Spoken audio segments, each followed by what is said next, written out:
Kratos Nziku, karibu sana. Asante sana. Na kubwa tujaribu kupita kwenye hizo sheria, ingawa jana tulikuwa tunazungumza pia sheria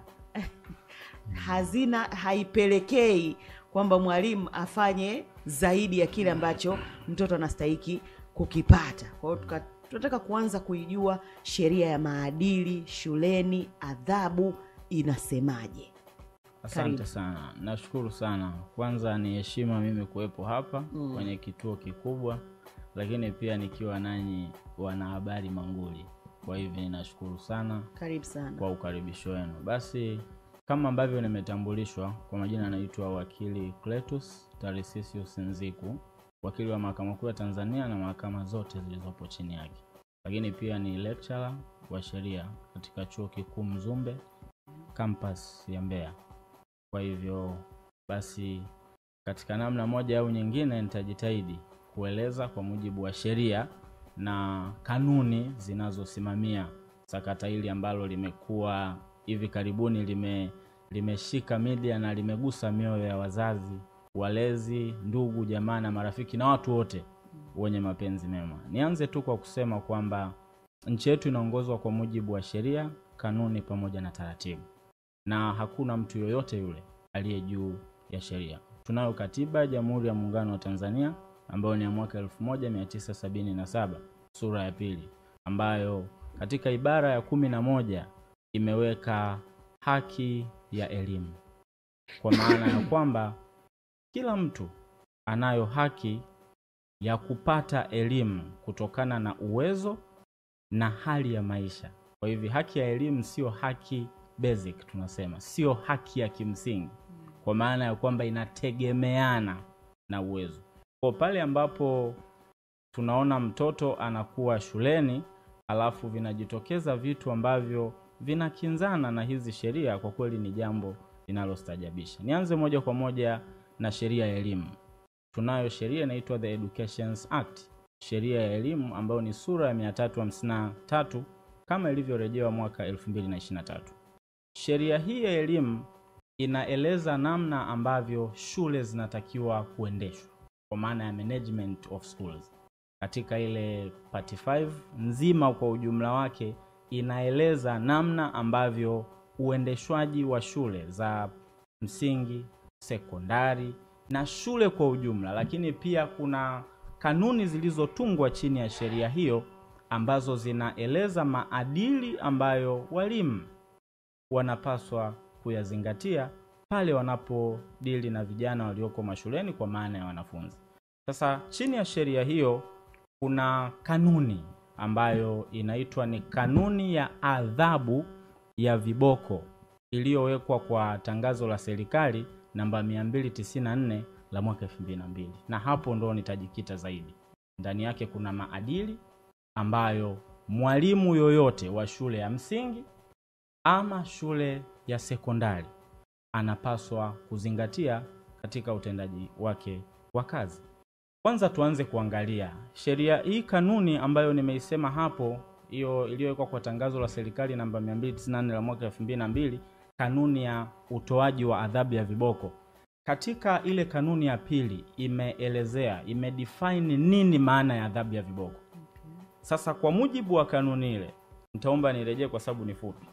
Inaeleza kwamba, inasema wazi kwamba adhabu ya viboko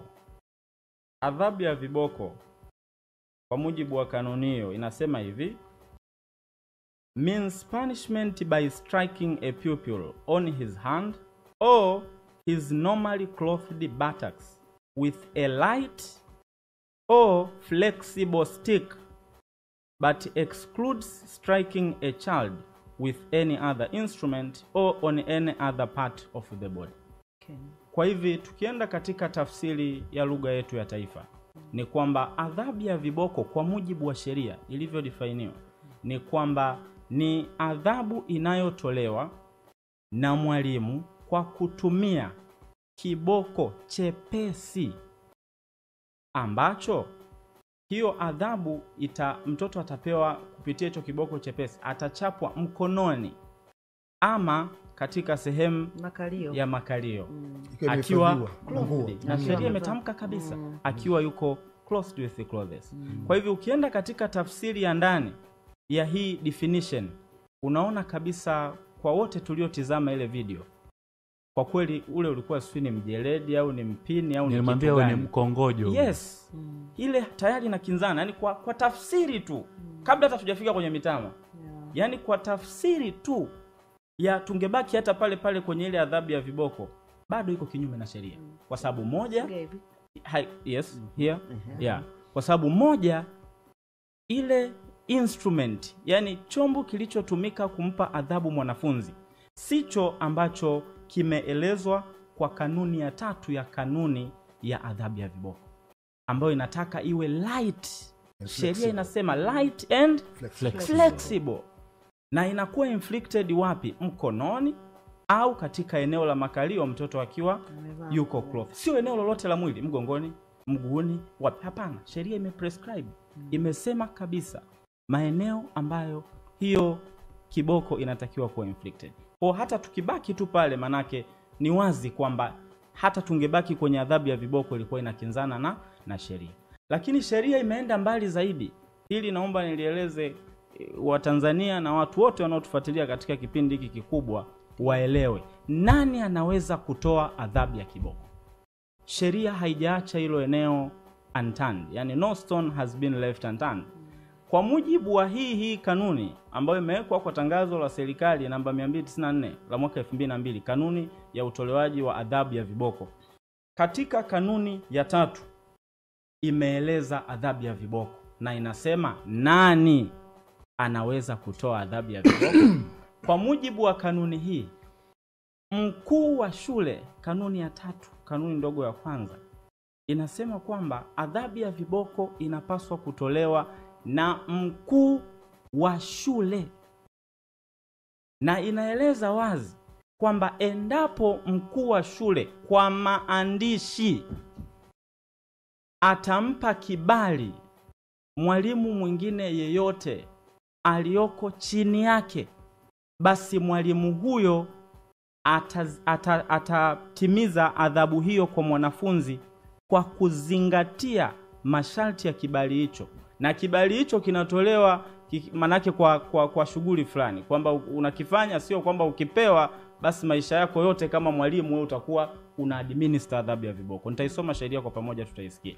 Na cha 3 inatoa takwa la lazima kwamba adhabu hiyo ya viboko kama itakuwa administered na mwalimu yoyote aliyepewa kibali na mkuu wa shule, inapaswa kurekodiwa katika register maalum. Mimi Gerald Hando, mwalimu wa shule ya msingi B, nimemchapa fimbo 10 Bwana Musa kwa sababu 1, 2, 3. Inaandikwa katika register book.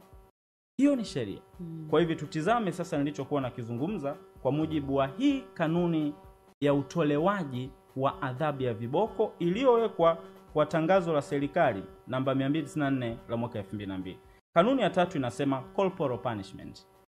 Corporal punishment may be administered for a serious breach of school discipline or for grave offenses committed whether inside or outside the school, which are deemed by the school authority to have brought or capable of bringing the school into disrepute. Kwa moja mnaanza kupata picha.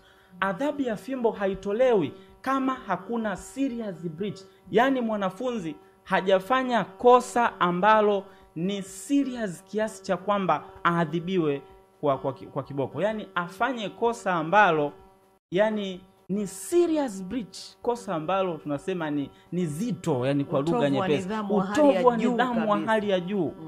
Ndio tunakwenda kwenye adhabu ya viboko. Kwa sio automatic kwamba katika kosa lolote mtu anayejisikia kufanya chochote anachukua fimbo anakuchapa. Si umechelewa, fimbo. Umefanya nini? Fimbo. Umepiga kelele, fimbo. Sheria haisemi hivyo. Sheria inasema adhabu ya viboko itumike kama kuna serious breach of school discipline. Lakini tukienda mbele zaidi, nilichokuwa naelezea kwamba nani anatoa adhabu ya viboko. Kanuni ya 4 ya hiyo kanuni ya utolewaji wa adhabu ya viboko inasema the head of school to administer corporal punishment. Kanuni ndogo ya kwanza inasema, the head of school in his discretion may administer corporal punishment and may delegate his authority in writing to a carefully selected member of his teaching staff, provided that the authority or the authorized member of staff may act only with the approval of the head of school on each occasion when corporal punishment is administered. This is the law. Hii ni sheria. Haya ni maneno ya sheria. Ni kanuni ya 4, kanuni ndogo ya kwanza ya sheria ya kanuni ya utolewaji wa adhabu ya viboko iliyowekwa kwa tangazo la serikali namba 294 la mwaka 2002. Ndio inayotumika mpaka leo. Kwa hivi sasa, nini athari au nini madhara? What are the legal repercussions endapo inatokea mwalimu amekiuka sheria, amekiuka kanuni na amekiuka maadili yake kwa ujumla? Kwa sababu sambamba na hivi kuna kitu kinaitwa waraka. Kuna kitu kinaitwa waraka, sisi tunasema ni zinaitwa circulars. Ni waraka wa walimu ambao unatumika mpaka sasa, ni waraka wa elimu namba 24 wa mwaka 2002. Unatoa na wizara huu? Yes, very correct. Kwa ukiacha sheria kunakuwa pia kuna circulars kwa maana ya waraka. Kwa hivi hapa nitaeleza pia nini madhara. Moja, tunatizama kwanza aina ya ajira aliyokuwa nayo mwalimu husika. Kama mwalimu huyo ni mtumishi wa umma, yani ameajiliwa fully, ana ile tunaita check number na anapokea mshahara, yupo kwenye mfumo wa utumishi wa umma, manake panapotokea madhara haya tunakwenda moja kwa moja kutizama sheria na kanuni za utumishi wa umma. Tunayo sheria ya utumishi wa umma, the Public Service Act, lakini tunazo kanuni za utumishi wa umma zilizotungwa chini ya sheria hiyo. Sasa kwa mujibu wa kanuni hizo, mamlaka ya kinidhamu ya mwalimu ambaye amevunja sheria, manake sisi tunasema ni TSC kwa maana ya Teachers Council, hiyo ndo mamlaka ya kinidhamu kwa mwalimu ambaye amevunja sheria. Kwa hivi kama mwalimu atakuwa amevunja sheria kwa mujibu wa minajili hiyo, tukisoma hizo kanuni, manake kuna kitu kinaitwa TSC kwa maana ya Teachers Council, yani kwa maana ni TSC ndio mamlaka ya kinidhamu kwa walimu ambao wamevunja kanuni, sheria ama maadili. Kwa hivi moja, kama mwalimu huyo ni mtumishi wa umma, tutatizama aina ya kosa alilolifanya ili kujua adhabu inaweza kuwa nini. Moja, kama amefanya kosa ambalo ni serious au tunasema gross misconduct, yani amefanya kosa kubwa ambalo halivumiliki, manake moja kwa moja ile ina amount to termination ama dismissal tunasema kisheria, yani kufukuzwa kazi na mamlaka ya utumishi wa umma kama alikuwa ni mtumishi wa umma. Kama alikuwa ni part timer, ambayo kisheria nilipotizama hii issue nadhani mwalimu huyu hakuwa mwajiriwa rasmi wa serikali kwa sababu amefukuzwa na mkuu wa shule kwa mujibu wa ile barua. Kwa yule anaonekana alikuwa ni part timer. Lakini kama akiwa ni mtumishi wa umma, manake mnaanzisha taratibu za kinidhamu pale ndani ya shule. Kwa manake moja, kutakuwa kuna vile vikao, ataitwa, atasomewa kosa, atapewa haki ya kujieleza, hata kama kosa linaonekana kwenye video, kutimiza ule utaratibu wa kisheria. Kwa hivi hiyo ni moja. Lakini mbili, kama atakuwa amefanya kosa ambalo sio gross misconduct, yani manake ni kosa ambalo linaonyeka, manake sheria imetoa mwanya, ana uwezo wa kupewa adhabu ya onyo kwa maandishi, au ana uwezo wa kupewa adhabu ya suspension, akasimamishwa kazi.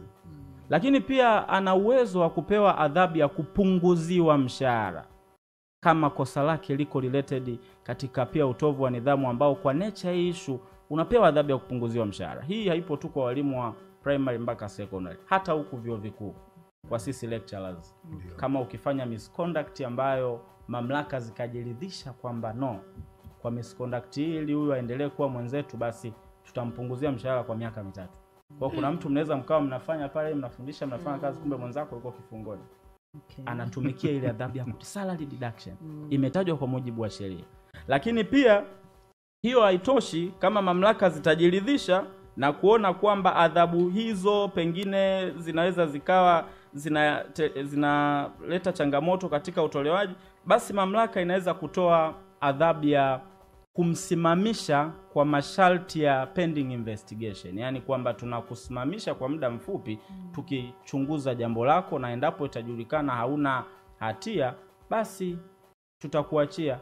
Kwa hivi anapokuwa katika wakati ambao amesimamishwa huko akisubiri uchunguzi, hawezi kupewa adhabu nyingine kwa mujibu wa sheria za nchi. Okay. Kwa nini? Kuna principle inaitwa double jeopardy. Yani hakuna mtu anaweza kushtakiwa ama kuadhibiwa mara mbili kwa kosa moja. Ndio maana ukiwa mtumishi unaweza unaambiwa kwamba sasa tunachunguza swala lako, utasimamishwa, kwa hutafikishwa mahakamani. Au kama ukifikishwa mahakamani, maana yake hatuwezi kwenda na vyote viwili kwa wakati mmoja.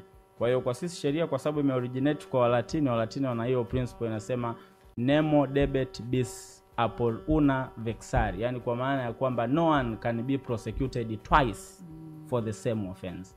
Hiyo ndio madhara. Lakini kama hiyo haitoshi, haliishi tu kinidhamu. Tukumbuke kwamba aliyetendewa ni mtoto ambaye anaweza kuwa ni mtoto wako mimi na wewe, anaweza kuwa ni kwenye jamii, kwa maana ya kwamba ni kijana ambaye wote tunaweza tukawa tumeguswa kwa namna moja au nyingine. Zipo sheria za nchi. Kwa hivyo kushughulikiwa kwa mujibu wa sheria za kinidhamu pekee hakukuondolei wewe kuwajibika kwa mujibu wa sheria za nchi. Hapa nitakwenda katika sheria ya kanuni ya adhabu. Inaitwa the Penal Code, sheria ya kanuni ya adhabu, ambayo ni sura ya 16 kama ilivyorejewa mwaka 2023.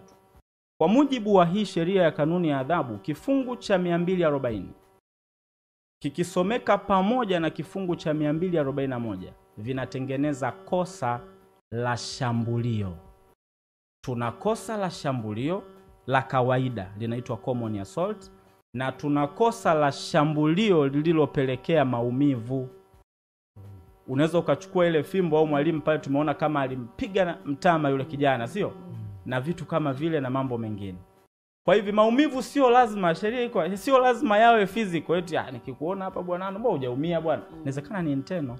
Kwa anayejua kwamba mimi nimepata maumivu ni mtendewa, sio mtendaji au sio jamii. Yani mimi niliyetendewa naweza nikapigwa mtama nikasema hujaumia bwana, mimi nasema nasikia huku ndani enka inapata shida. Whether ni kweli au sio kweli, lakini mimi mtendewa nasema nimepata maumivu. Kwa hivi kosa la shambulio la kawaida, common assault, kwa mujibu wa kifungu cha 240 cha sheria ya kanuni ya adhabu, kosa lake ni kifungo cha mwaka 1 gerezani. Hakuna faini.